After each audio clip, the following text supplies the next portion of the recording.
He thought he was in control, but what happened after he misjudged will shock you.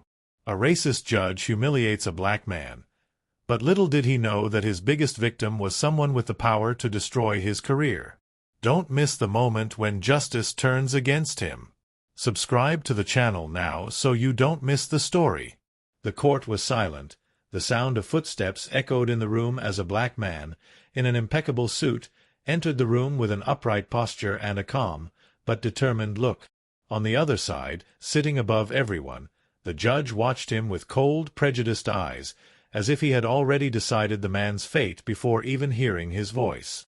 Within the walls of that court, where justice was supposed to be impartial, skin color seemed to speak louder than the truth. But what the judge didn't yet know was that the man before him was no ordinary person, and that hearing was about to turn into a dangerous game. The man walks confidently to the defendant's stand. Some present in the room exchanged discreet glances, curious about his confident posture and well-aligned suit, different from what they expected. He maintains his composure, but inside he knows exactly the hostile environment he is facing. The judge watches him from above, with a mixture of arrogance and contempt, already assuming his guilt before even hearing any defense. The atmosphere is heavy. The defense lawyer didn't even have time to arrive, but the man chose to represent himself. Do you think he needed a lawyer to defend him? Comment yes or no. A gesture that the judge sees as insolent. The tension is palpable and everyone is waiting for the hearing to begin, not knowing that this will not be an ordinary session. Without wasting time, the judge begins the hearing with a cutting and dismissive tone. He asks questions full of insinuations and interrupts the man with each attempt at explanation. The magistrate's tone of voice makes it clear that he already considers him guilty, acting with irony and sarcasm, as if he wanted to reaffirm his position of power. At one point, the judge coldly comments, "I see many like you here every day, always with the same story." The room feels the blow disguised as formality. The man, however, does not react. He just watches with a calm and controlled look, as if he is waiting for the right moment to reveal his true identity. Meanwhile, the judge continues with hostile attitudes, rushing the process and ignoring any attempt at a fair defense. The prejudice is wide open, but the man maintains his serenity. The judge, already impatient and visibly determined to close the case quickly, issues his sentence in an authoritarian manner. He imposes an exorbitant fine, without considering the circumstances, without leaving any room for questioning. The room is silent, everyone watching, some even in shock at the harshness of the decision. The black man, with an unshakable stance, accepts the sentence with dignity, but the look of those present is one of veiled condemnation. He knows that this is not about the fine itself, but about a system that, once again, uses prejudice as the basis for an unfair trial. The judge, satisfied with himself, prepares to end the hearing, convinced that he has fulfilled his role. But something in the air says there is still much more to be revealed. Upon hearing the sentence, the black man does not show anger or revolt. He just stays silent for a moment, absorbing the impact of the decision. His eyes don't show fear or frustration, but an almost defiant calm, as if he already knew what was about to happen. As the judge prepares to close the case and leave the room, the man slowly gets up, adjusting his suit, and, without rushing, heads to the bench where his identity will be revealed. It is not a hasty attitude, but a precise and calculated action. Everyone in the room realizes he's about to say something important, but no one knows exactly what. The silence in the room is almost palpable. The judge watches him from above, with the look of someone who is already preparing to laugh at the last resort attempt. The man, with an enigmatic smile, begins to introduce himself simply. "I am Federal Attorney Jonathan Harris, and I come here not as a defendant, but as someone who defends justice." Did you imagine he was an authority? Yes or no? Comment below to let me know. The shock in the room is instantaneous. Everyone, including the judge, freezes for a moment, not knowing how to react. The revelation of the black man as federal prosecutor falls like a bombshell in the courtroom. The judge, who until then felt secure in his position, is visibly disconcerted.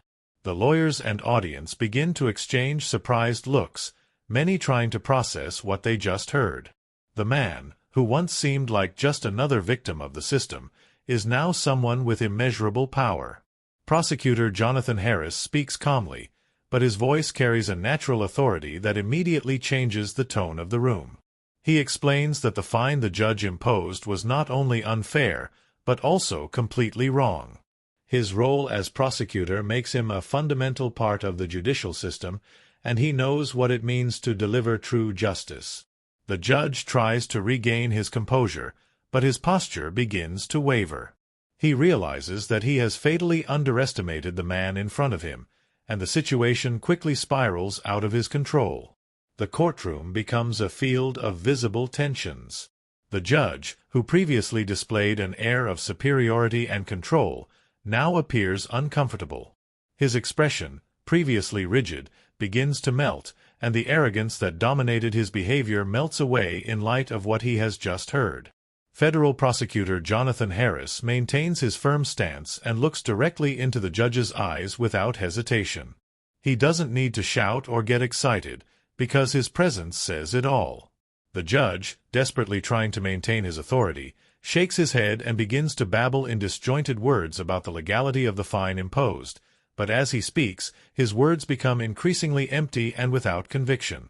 He looks at the papers in front of him, as if looking for some justification for what he did, but he knows that nothing there can save his argument. The weight of the situation presses on him, and he feels the public's eyes fixed on his every move. The room, which was previously tensely silent, is now filled with murmurs, and the faces of those present show clear signs of discomfort, some even showing expressions of shock. The monumental mistake the judge made begins to become apparent to everyone, and the truth hangs in the air like a shadow. Jonathan Harris, unfazed, observes the judge calmly, his gaze never wavering. He waits for the right moment to expose the system's failure in a forceful way. The room is completely in suspense, awaiting your next word. The judge, now visibly shaken, tries to recover, but his efforts are in vain. He tries to justify his actions, saying that the decision was made based on what he considered to be the law, but the words seem to sound like flimsy and baseless excuses in the face of such an obvious error. The pressure on the judge is overwhelming. He knows he can no longer sustain his position. Harris then, with the calmness of someone who has the truth on his side, takes an extended pause, observing not only the judge, but also the lawyers, the audience, and the rising tension in the air. He's in the center of the room now, and his presence is undeniable. With a controlled but authoritative voice, he begins to precisely expose the judge's failings, drawing attention to racist behavior and improper application of the law. Each word from Harris is a well-calculated blow, a construction that increasingly weakens the judge's defense. You, as a judge, are the embodiment of justice, but instead of being impartial, you have allowed prejudice to distort your judgment. I am not the defendant here, but you, with your attitude, have undermined a system that should be fair to all. The room is completely silent. The weight of Harris's words echoes in every corner of the courtroom. The judge, who once saw himself as a pillar of authority, now finds himself facing a public accusation that can no longer be ignored. The impact of Harris's speech is irreversible. There's no more defense, there's no turning back. The judge, desperate to regain control of the situation, tries to interrupt Harris, but the federal prosecutor does not give the slightest chance for his defense to be heard. With a simple gesture of raising his hand, Harris stops the judge from speaking, his expression impassive but his posture full of authority. The movement is precise and assertive, and the judge, who expected to be the one to dictate the rules there, now finds himself unarmed, with no space to respond. The room, previously tense and full of murmurs, now plunges into absolute silence. Each person there feels the weight of the moment, as if time had stopped. All eyes are fixed on Harris, anxiously awaiting what he will do next. The air is thick with expectation, and the judge, who once felt like the center of the courtroom, is now just a man trapped, his nerves frayed. The judge, clearly disconcerted, tries to regain his composure, but it is impossible to hide the discomfort that takes over his face. He realizes, inescapably, that the man in front of him is not just any victim, but someone who wields real power, a man who is not there to submit, but to bring justice. Harris, with his imperturbable calm, is the embodiment of judicial authority, and this perception begins to undermine the judge's confidence in his own judgment. The climate changes drastically. The air, once filled with arrogance on the part of the judge, is now filled with uncertainty and despair. The judge, who was perched on a pedestal, is now confronted with his own failure, and Harris's every word only deepens the fissure in his defense. He begins to realize that, no matter how much he tries to deny it, there is no longer any way to escape the fact that he made a huge mistake. With the room completely in suspense, Harris delivers the final blow. He approaches, with a firm voice full of conviction, and reveals that he has already filed a formal complaint against the judge, informing everyone that racist behavior and improper application of the law will be thoroughly investigated. He is not only defying the judge, but ensuring that the judicial system will not allow attitudes like these to happen again. The judge, who until a few minutes ago was comfortable in his position of power, is now vulnerable, exposed in front of everyone. He tries to speak, but his words sound empty and powerless. The room feels the humiliation of the moment. The man who once held a position of authority now finds himself facing a formal investigation, his career and reputation crumbling in the public eye. The judge, without alternatives, finds himself surrounded by a system that is now turning against him, and there is no longer any way to escape the consequences of his actions. The judge, who until then was so sure of his position and authority, now desperately tries to regain control of the situation, but it is too late. Every word he utters is drowned out by the force of truth that has already spread throughout the room, like fire spreading quickly. What once seemed like an unbeatable sentence now crumbles in the face of the reality of a system that cannot be manipulated. The air in the room feels thick, charged with palpable tension, as Federal Prosecutor Jonathan Harris stands his ground, pointing out the judge's monumental failure. With imperturbable calm, he informs, in a resolute tone, that he has already contacted the higher authorities and that the judge's behavior will be thoroughly investigated.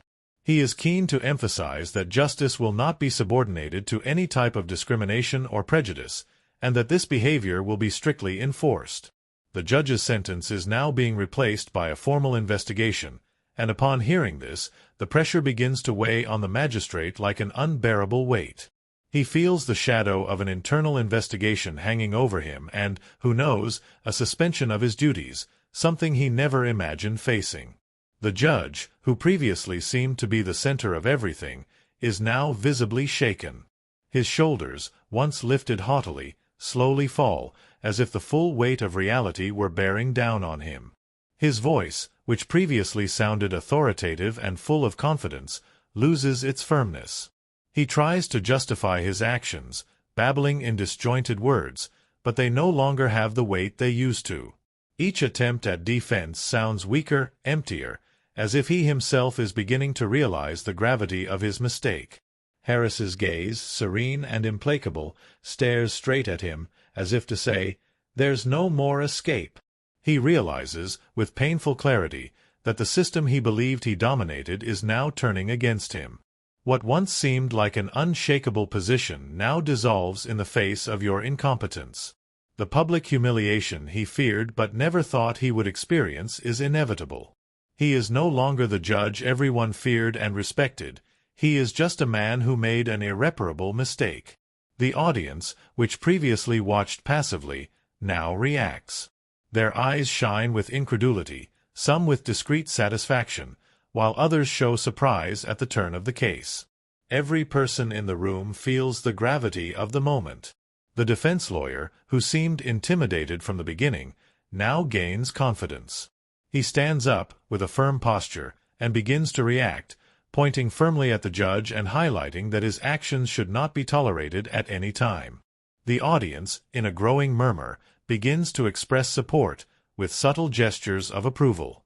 The mood in the room changed completely, from tension to a sense of justice about to be served.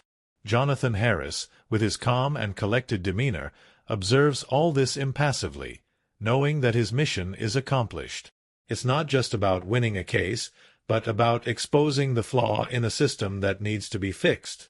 The judge, who until a few moments ago seemed to be the absolute master of the room, is now just a cog in a larger judicial system, a system that he has tried to manipulate and control. The game has changed irreversibly, and its position of power has been irreparably destroyed. The situation unfolds in front of everyone in the room, who are now completely engrossed in the magnitude of what has just happened.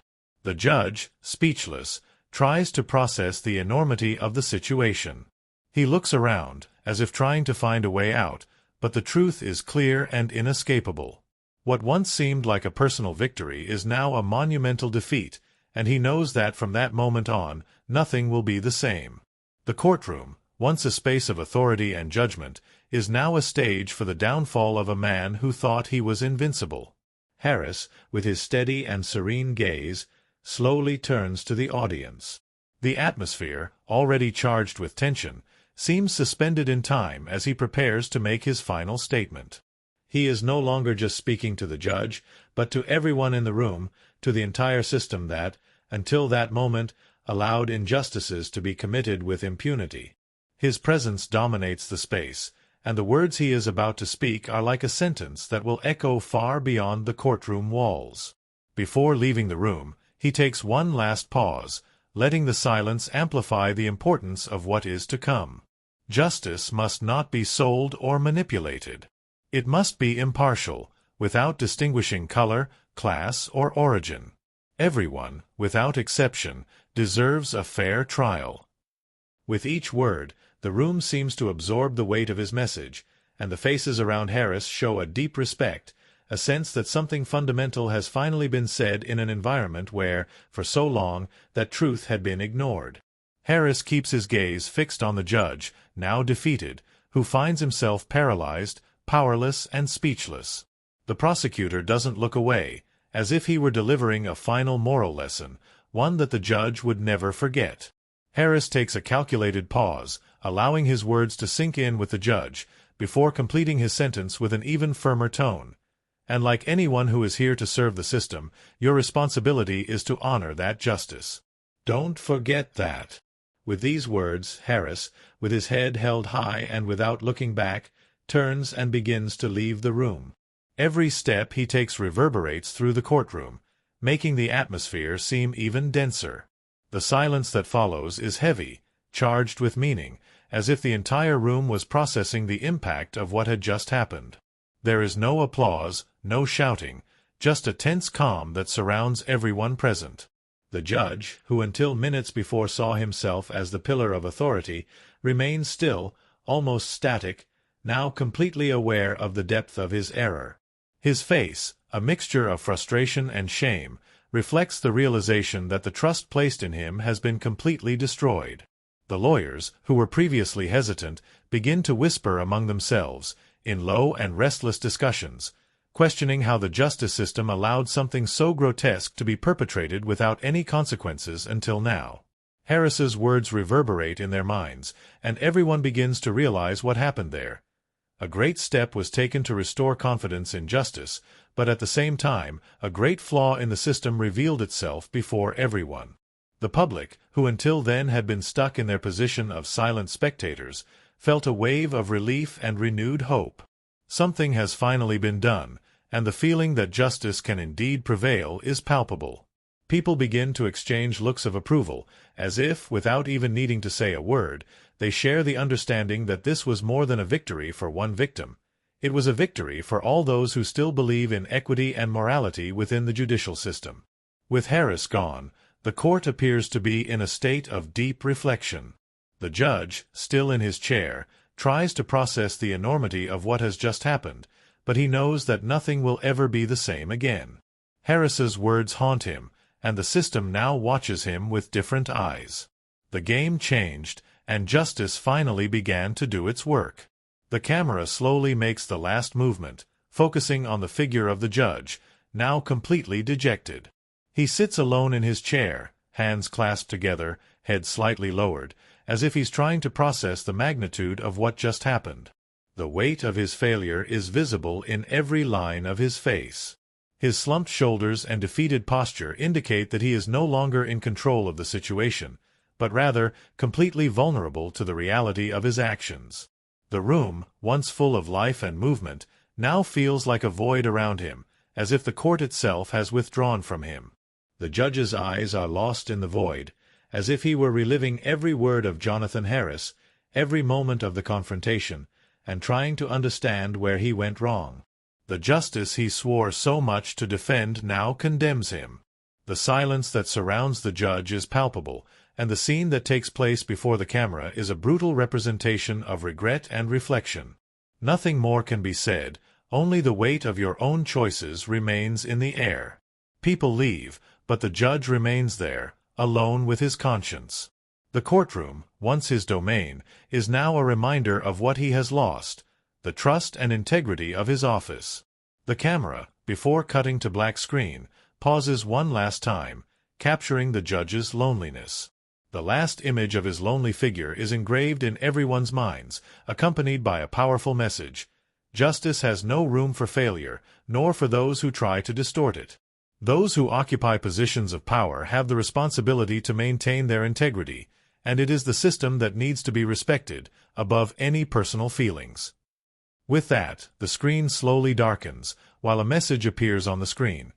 If you believe in justice, equality, and the importance of responsibility, subscribe to our channel and follow more stories of courage and fighting for what is right.